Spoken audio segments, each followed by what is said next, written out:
everybody, I'm Claudia Novanieto. I'm doing my final presentation of the language as a discourse. And I'm going to talk about how to analyze a conversational and a grading discourse. So here we go. How to analyze something like that? That's the question.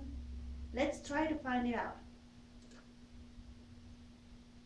The elements to analyze a conversational discourse are the following. You have to take note about the register, what are you going to analyze, the audience, about the age, how many are in your conference, the purpose of the conference or the conversation that should be with a native speaker, and also you have to take note about the coherence and the cohesion, the tone of the speaker. It should be persuasive, ironic, sarcastic, or motivational. You have to notice this in your conversation.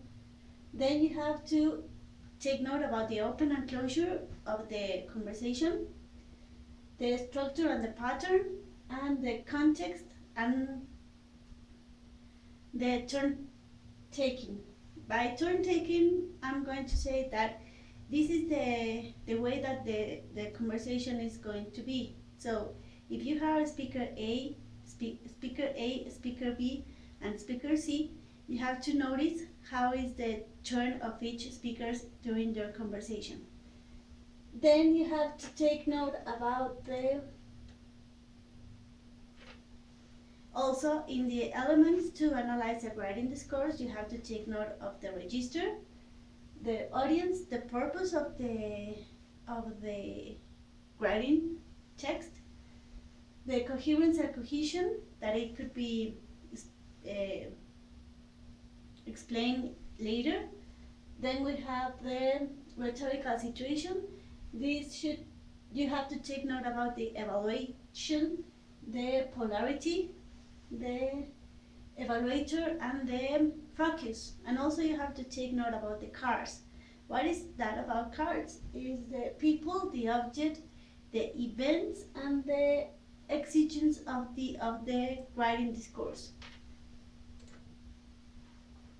So we're going to analyze, if we are going to analyze a writing discourse, we are going to take note about the personal reference, that it could be nominal, demonstrative, or comparative.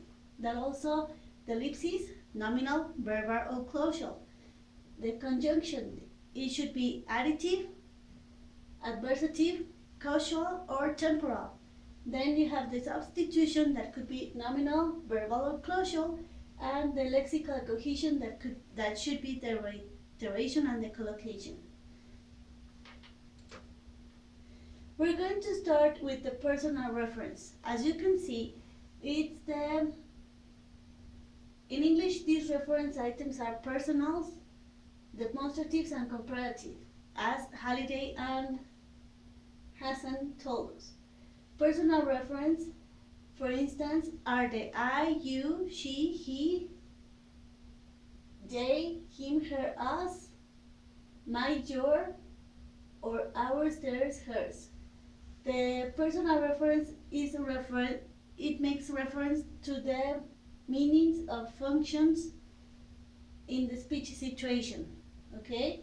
Then we have the demonstrative reference, that it should be here, there, this, that, etc. Refers to the location of the presupposed elements. And then we have the comparatives.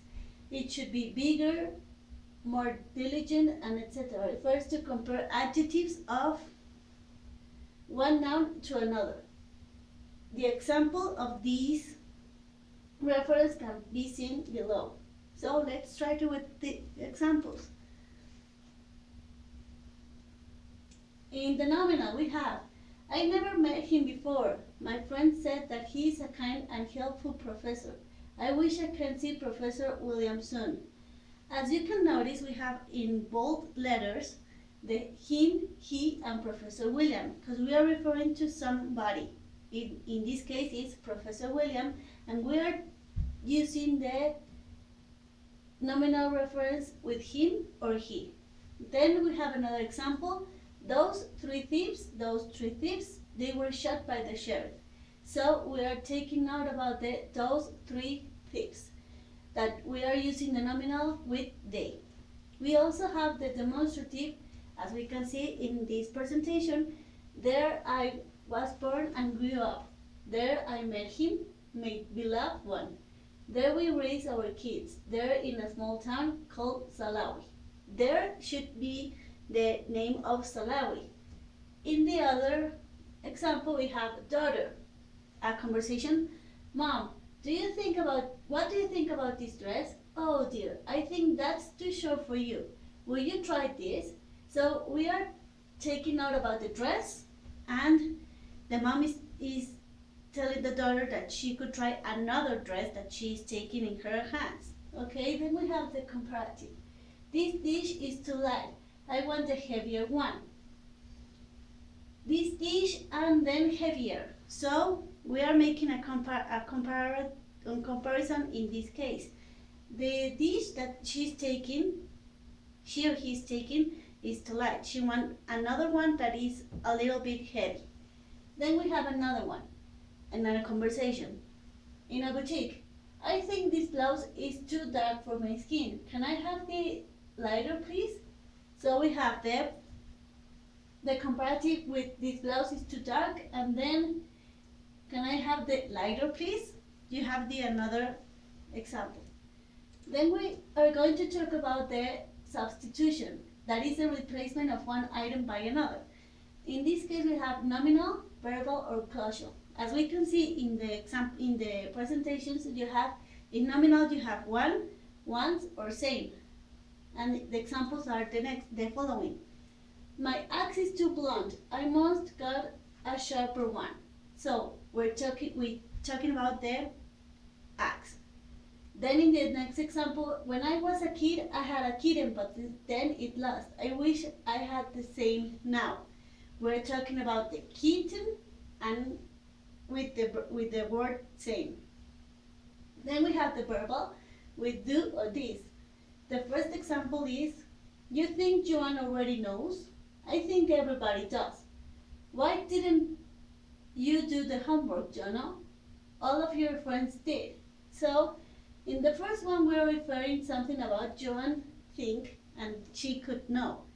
And in the second one, we're talking about the homework of Jono and that all her friends did the homework and she hasn't do the homework.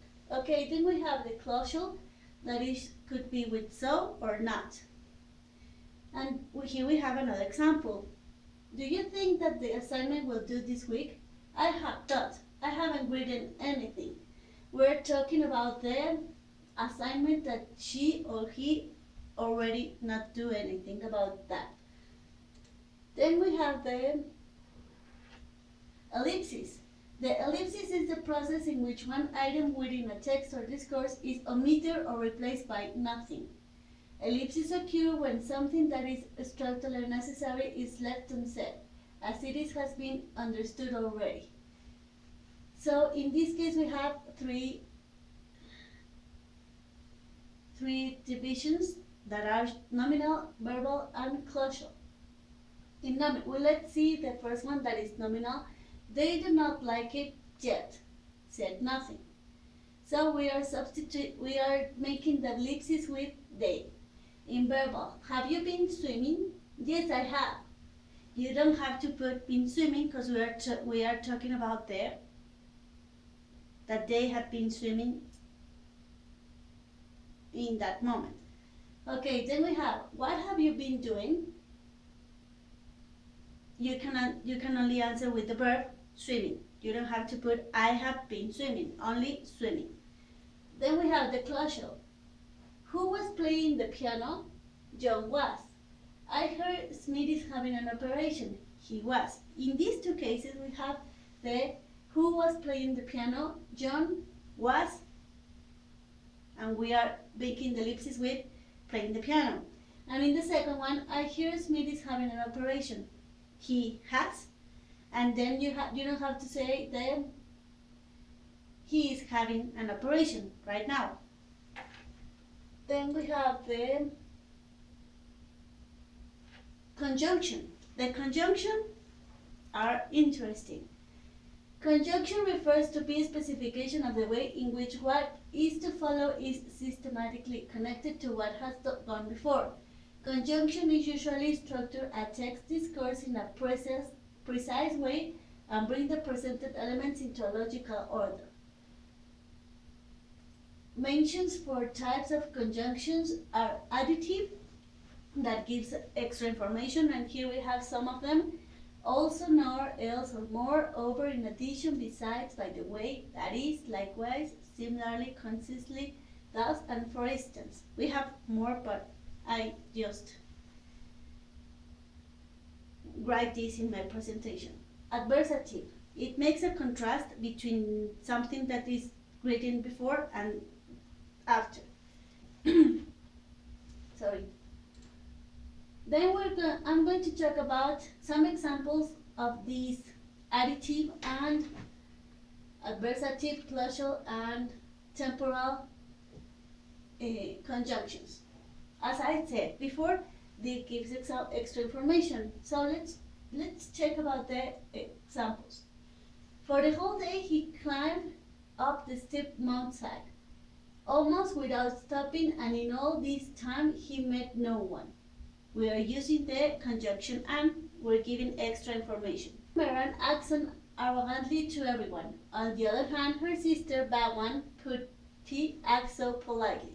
We're making a comparison between two sisters. Bagwan, that is so arrogant, and her sister Bagwan, that is so polite. Then we have the causal, cause and effect. She was 5 minutes late submitting her final project. As a result, she lost 5% of her final score. The sequence. The temporal, that means sequence. First, you need to select fresh lemons. Next, you cut them into parts and squeeze them. Add some sugar to the lemon water, and finally you can add some ice in it.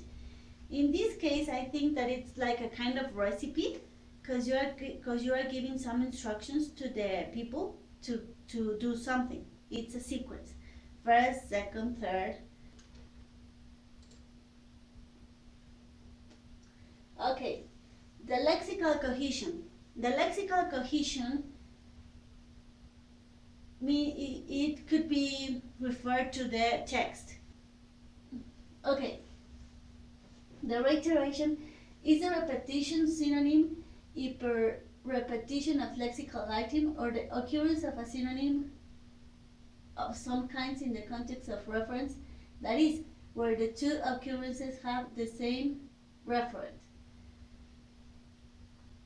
Could be in form of repetition, synonym, eponym, and general word. Okay, I'm going to do this example with this reiteration, synonym, and eponym, and general word with one example. So, please pay attention to this. John caught a snake underneath a bucket.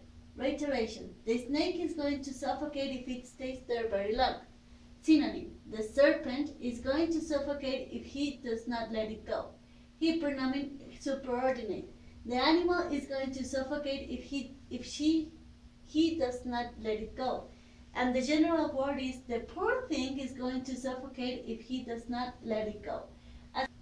The collocation is the use of a word that is in some way associated with another word in the preceding text, because is it a direct repetition of it, or is it in some sense synonymous with it, or tends to occur in the same lexical environment. Collocation is probably the hardest lexical cohesion to analyze.